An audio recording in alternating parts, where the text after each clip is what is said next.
നമസ്കാരം. എല്ലാ ദിവസവും രാവിലെ 7:00 പ്രീ മാർക്കറ്റ് റിപ്പോർട്ടിലേക്ക് കടക്കാം. ഞാൻ സിയാദ് ഇല്ലിക്കൽ. ആദ്യമായിട്ട് എല്ലാവർക്കും ഒരു ശുഭദിനം നേരുന്നു. മാർക്കറ്റിലേക്ക് വരുമ്പോൾ ആദ്യം ന്യൂസിൻ്റെ ഹെഡ്ലൈൻസ് കാണാം. ഗിഫ്റ്റ് നിഫ്റ്റി ഇന്നലത്തെ നമ്മളെ ക്ലോസിങ്ങിൽ നിന്ന് ഇപ്പോൾ ഇൻഡിക്കേറ്റ് ചെയ്യുന്നത് ഏകദേശം ഒരു 100 പോയിൻറ്റിൻ്റെ അടുത്ത് ഗ്യാപ്പ് ഡൗൺ ആയ രീതിയിലാണ്. US മാർക്കറ്റും നമ്മളെ മാർക്കറ്റ് ക്ലോസ് ചെയ്തതിന് ശേഷം മിക്സഡ് ആയൊരു ക്ലോസിംഗ് ആണ് നടത്തിയിട്ടുള്ളത്. എന്നാൽ യൂറോപ്യൻ മാർക്കറ്റ് ഗ്രീനിൽ ക്ലോസ് ചെയ്യാൻ സാധിച്ചിരുന്നു. FIs ഇന്നലെ ഫിനാൻഷ്യൽ ഇയറിൻ്റെ ആദ്യത്തെ ദിവസം തന്നെ നെറ്റ് സെല്ലേഴ്സ് ആയിരുന്നു. ബിറ്റ് കോയിൻ ഏകദേശം ഒരു 1600 പോയിൻറ്റിൻ്റെ അടുത്തൊരു പ്രോഫിറ്റ് ബുക്കിംഗ് കാണുന്നുണ്ട്. ഇൻ്റർനാഷണൽ മാർക്കറ്റിൽ ഗോൾഡും സ്ലൈറ്റ്ലി ഒരു പ്രോഫിറ്റ് ബുക്കിംഗ് മോഡിലേക്ക് പോവുകയാണ്.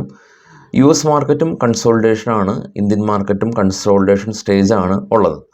ഇന്ന് നമ്മുടെ മാർക്കറ്റിലേക്ക് വരുമ്പോൾ ഫിനാൻഷ്യൽ നിഫ്റ്റിയുടെ എക്സ്പയറിയാണ്. 21,200 ഫിനാൻഷ്യൽ നിഫ്റ്റിയുടെ സ്പോട്ട് ഉള്ളത്. 21,500 കോൾ സൈഡിലെ ഹയർ ഓപ്പൺ ഇൻട്രസ്റ്റ്. സ്വാഭാവികമായിട്ടും 21,000 എന്ന് പറയുന്ന റേഞ്ച് നിഫ്റ്റിനെ സംബന്ധിച്ച് മേജർ സപ്പോർട്ട് സോണായിട്ട് ഇന്നലെ ഉണ്ടായിരുന്നു. എന്നാൽ ഈ ഒരു ഗ്യാപ്പ് ഡൗൺ വന്ന സിനാരിയോയിൽ 21,100 എത്രമാത്രം 21,000 എന്ന് പറയുന്ന റേഞ്ച് എത്രമാത്രം നിഫ്റ്റിയിൽ ശക്തമായിട്ട് നിലനിൽക്കും എന്നുള്ള കാര്യം ശ്രദ്ധിക്കുക. കാരണം 21,200 സ്പോട്ട് 100 പോയിൻറ്റ് ഗ്യാപ്പ് ഡൗൺ നിഫ്റ്റിയിലും അത് റിഫ്ലക്റ്റ് ചെയ്യും. അപ്പോൾ 21,000 എന്ന് പറയുന്ന പുട്ട് ഓപ്ഷൻ സെല് ചെയ്ത ആളുകൾ ട്രബിൾ ആവാൻ സാധ്യതയുണ്ട്. അപ്പോൾ അതുകൊണ്ട് മാർക്കറ്റ് ഇന്നലത്തേനേക്കാളും കുറച്ചും കൂടി വോളറ്റിലിറ്റി ഇന്ന് നമുക്ക് എക്സ്പെക്റ്റ് ചെയ്യാൻ സാധിക്കും. നമുക്ക് മാർക്കറ്റിലെ സ്റ്റോക്കുകളുടെ ന്യൂസുകളിലേക്ക് ആദ്യം കടക്കാം. ആദിത്യ ബിർള ഫാഷൻ കമ്പനി ഇവരുടെ തന്നെ മധുര ഫാഷൻ ആൻഡ് ലൈഫ് സ്റ്റൈൽ ബിസിനസ്സിനെ സെപ്പറേറ്റ് ഒരു എൻറ്റിറ്റി ആയിട്ട് ഡീമർജ് ചെയ്യുകയാണ് എന്നുള്ള ന്യൂസാണ് ആദിത്യ ബിർള ഫാഷനെ സംബന്ധിച്ചുള്ളത്. ഇന്നലെ ട്രൈഡ് റിപ്പോർട്ട് വന്നിട്ടുണ്ടായിരുന്നു. അതൊന്നും മാർക്കറ്റിൽ റിഫ്ലക്റ്റ് ചെയ്യാൻ സാധ്യതയുണ്ട്. റിലയൻസാണ് ഏകദേശം 41 ലക്ഷം സബ്സ്ക്രൈബേഴ്സിനെ പുതിയതായിട്ട് ആഡ് ചെയ്തിട്ടുണ്ട്. കഴിഞ്ഞ വർഷം 39 ലക്ഷമാണ് ഉണ്ടായിരുന്നുള്ളൂ. എയർടെൽ 7 ലക്ഷം സബ്സ്ക്രൈബേഴ്സിന് മാത്രം ആഡ് ചെയ്തപ്പോൾ വോഡാഫോൺ ഏകദേശം 15 ലക്ഷം സബ്സ്ക്രൈബേഴ്സിന് നഷ്ടപ്പെട്ടു എന്നുള്ള ന്യൂസാണ്. അപ്പോൾ ജിയോ അതിശക്തമായിട്ട് ഓരോ മാസം ട്രൈഡ് റിപ്പോർട്ട് വരുമ്പോൾ ഇവരുടെ സബ്സ്ക്രൈബേഴ്സെല്ലാം തന്നെ വലിയ തോതിൽ കൂടി വരുന്നുണ്ടെന്ന് കാണാൻ സാധിക്കും. ഹീറോ മോട്ടോ കോർപ്പ് കമ്പനി രാജ്യത്തിലെ ഏറ്റവും കൂടുതൽ ഇരുചക്ര വാഹനങ്ങൾ നിർമ്മിക്കുകയും അത് വിതരണം ചെയ്യുന്ന കമ്പനിയാണ് ഹീറോ മോട്ടോ കോർപ്പ്. ഇവരുടെ മാർച്ചിലെ സെയിൽസ് ഏകദേശം 5.6% കുറഞ്ഞ രീതിയിലാണ് ഇവർ കഴിഞ്ഞ വർഷത്തെ സെയിലായിട്ട് കമ്പയർ ചെയ്യുമ്പോൾ കിട്ടിയ റിപ്പോർട്ട്. അശോക് ലൈലാൻഡും 4% അവരുടെ ടോട്ടൽ സെയിൽസ് ഡൗൺ ആയിട്ടുണ്ട്. TVS 12% എന്നാൽ അവരുടെ ടോട്ടൽ സെയിൽസിൽ അപ്പായിട്ടുണ്ട്. അതുകൊണ്ട് ഇത്തരം മിക്സഡ് ആയിട്ടുള്ളൊരു ഓട്ടോ സെയിൽസ് റിപ്പോർട്ടാണ് വന്നിട്ടുള്ളത്. കൊണ്ട് ഇന്നലെ എൻറ്റിയർ ഓട്ടോ സെക്ടർ ഡൗൺ ആയിട്ടുണ്ട്. എല്ലാ മാസത്തിലെയും ആദ്യത്തെ ആഴ്ചയിലാണ് ഓട്ടോ സെയിൽസ് റിപ്പോർട്ട് വരുന്നത്. CSB ബാങ്ക് ഇവരുടെ total deposit 21% year on year ആയിട്ട് കമ്പയർ ചെയ്യുമ്പോൾ വർദ്ധിച്ചിട്ടുണ്ട് എന്ന് കമ്പനി റിപ്പോർട്ട് ചെയ്തു. സൗത്ത് ഇന്ത്യൻ ബാങ്കും ഇവരുടെ ടോട്ടൽ ഗ്രോസ് അഡ്വാൻസ് 11% വർദ്ധിച്ചതായിട്ട് കമ്പനി റിപ്പോർട്ട് ചെയ്തു. ഫാർമ കമ്പനിയായിട്ടുള്ള ലുപ്പിൻ പുതിയ മെഡിസിന് US ഡ്രഗ് കൺട്രോൾ അതോറിറ്റിയുടെ അംഗീകാരം ലഭിച്ചതായിട്ട് കമ്പനി റിപ്പോർട്ട് ചെയ്തു. UFLX കമ്പനി ഇവർ CPP ഫില്ലിംഗ് പ്രൊഡക്ഷൻ കമ്പനി ആരംഭിച്ചു എന്നുള്ള ഒരു ന്യൂസ്. NTPC കമ്പനിയെ സംബന്ധിച്ചുള്ള ന്യൂസ് ഉള്ളത് ഉത്തർപ്രദേശിലുള്ള രാജ്യ വൈദ്യുത് ഉൽപാദൻ നിഗം ലിമിറ്റഡായിട്ട് ഒരു പുതിയ ബിസിനസ് കോൺട്രാക്റ്റ് സൈൻ ചെയ്തിട്ടുണ്ട്.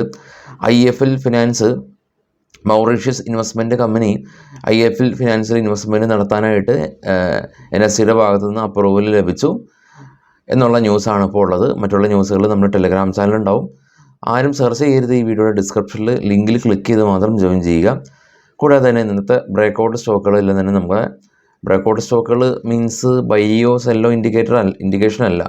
ഇന്നത്തെ ലോങ് ബിൽഡപ്പ്, ഷോർട്ട് ബിൽഡപ്പ്, ഇന്നത്തെ മറ്റുള്ള ഡിവിഡൻഡ് ഡീറ്റെയിൽസ്, അങ്ങനെ നമുക്ക് ഇൻവെസ്റ്റേഴ്സിന് ആവശ്യമായിട്ടുള്ള എല്ലാ ഇൻഫർമേഷൻസും നമ്മുടെ ട്രേഡ് ബഡ്ഡി ടാബിൽ അബ്സല്യൂട്ട്ലി ഫ്രീ ആയിട്ട് നമ്മൾ കൊടുക്കുന്നുണ്ട്. അതും ചെക്ക് ചെയ്യാൻ ശ്രമിക്കുക.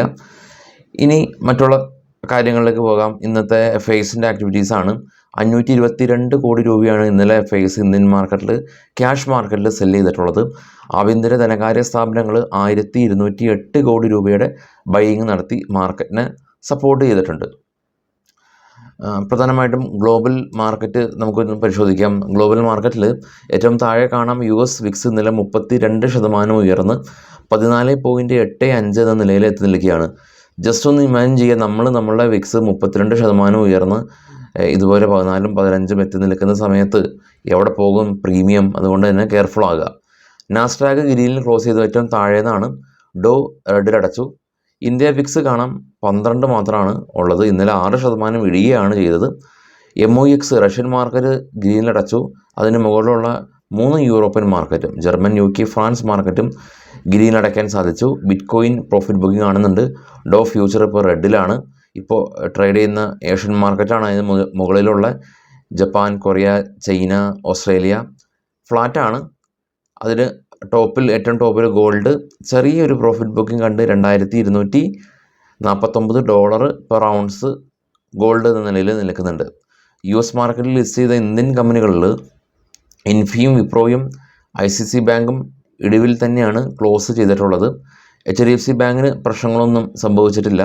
GDRൽ റിലയൻസ് ഫ്ലാറ്റായിരുന്നു. FISൻ്റെ ഇൻഡെക്സ് ഫ്യൂച്ചറിൽ കാണാം, അവർ ഇന്നലെ ലോങ് പൊസിഷൻ ഷോർട്ട് പൊസിഷനിലും കാതലായിട്ടുള്ള മാറ്റങ്ങളൊന്നും വരുത്തിയിട്ടില്ല. 45% ലോങ്, 55% ഷോർട്ട് എന്ന നിലയിലാണ് ഇപ്പോൾ FISൻ്റെ ഭാഗത്തു നിന്നുള്ള ഇൻഡെക്സ് ഫ്യൂച്ചറിൽ ഉള്ള അവരുടെ ആക്ടിവിറ്റി നിലവിലുള്ളത്. അപ്പോൾ ഇതാണ് ഇപ്പോൾ നമുക്ക് കിട്ടുന്ന റിപ്പോർട്ടുകൾ. ഒരുപാട് ഗ്ലോബൽ ഇവൻറ്റുകളുള്ള ഒരാഴ്ചയാണ് ഇത്. നമ്മളെ സംബന്ധിച്ച് ഈ ഒരു വെള്ളിയാഴ്ച ദിവസമാണ് RBI നമ്മളുടെ പലിശ നിരക്ക് വർധനവ് സംബന്ധിച്ചുള്ള തീരുമാനമെടുക്കുന്ന ഒരു ദിവസം, വെള്ളിയാഴ്ച രാവിലെ 10 മണിക്ക്. പക്ഷേ അത് നമ്മളുടെ ലോക്കൽ ക്യൂസാണ്. ഗ്ലോബൽ ക്യൂസുകൾ ഒരുപാടുണ്ട്. US മാർക്കറ്റിൽ ഉള്ള ക്യൂസുകളുണ്ട്. ജെറോം പവലിൻ്റെ speech, jobless claim data. European മാർക്കറ്റിലേക്ക് വരുമ്പോൾ അവിടത്തെയും ഇൻഫ്ലേഷൻ ഡേറ്റ. യൂറോസോണിലെ ചൈന വ്യാഴം വെള്ളി അവധിയാണ്. അപ്പോൾ ഒരുപാട് അങ്ങനത്തെ ഗ്ലോബൽ ഇവൻറ്റുകൾ നമ്മുടെ മാർക്കറ്റിനെ സ്വാധീനം ചെലുത്തുന്നുണ്ട്.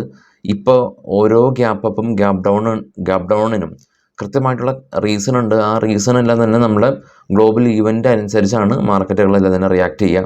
അപ്പോൾ അതുകൊണ്ട് തന്നെ നമ്മുടെ വെബ്സൈറ്റിൽ ഗ്ലോബൽ ഈവൻറ്റിൽ ഓരോ രാജ്യങ്ങളുടെ ഈവൻറ്റും അതിൻ്റെ സമയവും രേഖപ്പെടുത്തിയിട്ടുണ്ട്. നമ്മൾ ബ്ലൈൻഡ്ലി ഒരു പൊസിഷൻ ഹോൾഡ് ചെയ്യാതെ ഇത്തരത്തിൽ ഈവൻ്റ് ഉണ്ട് എന്നുള്ള ഒരു ബോധ്യം ഉണ്ടായതിനു ശേഷം നമ്മൾ പൊസിഷൻസ് എല്ലാം തന്നെ ഹോൾഡ് ചെയ്യുമ്പോൾ അതിൻ്റെ പൊസിഷൻ സൈസിങ്ങിന് കുറച്ച് മാന്യത ഉണ്ടാവും. നമ്മളൊരു ഒട്ടും മാന്യതയില്ലാത്ത പൊസിഷൻ സൈസിങ്ങാണ് ഒരു വലിയ രീതിയിലുള്ള ലോസ് വരുത്താനായിട്ട് നമുക്ക് ഇടയാക്കുന്നത്. നല്ലൊരു ഓപ്പർച്യൂണിറ്റി നമുക്ക് മാർക്കറ്റിൽ കാണിക്കുമ്പോൾ നമ്മുടെ കയ്യിൽ $1 പോലും എടുക്കാൻ ഉണ്ടാവാത്ത സ്ഥിതി നമ്മൾ കീപ്പ് ചെയ്യുന്ന വലിയ തോതിലുള്ള പൊസിഷൻ സൈസിങ്ങാണ്. അപ്പോൾ അതുകൊണ്ട് പൊസിഷൻ സൈസിങ്ങാണ് മാർക്കറ്റിലെ കിങ്. അതനുസരിച്ച് ട്രേഡ് ചെയ്യുക. Thank you.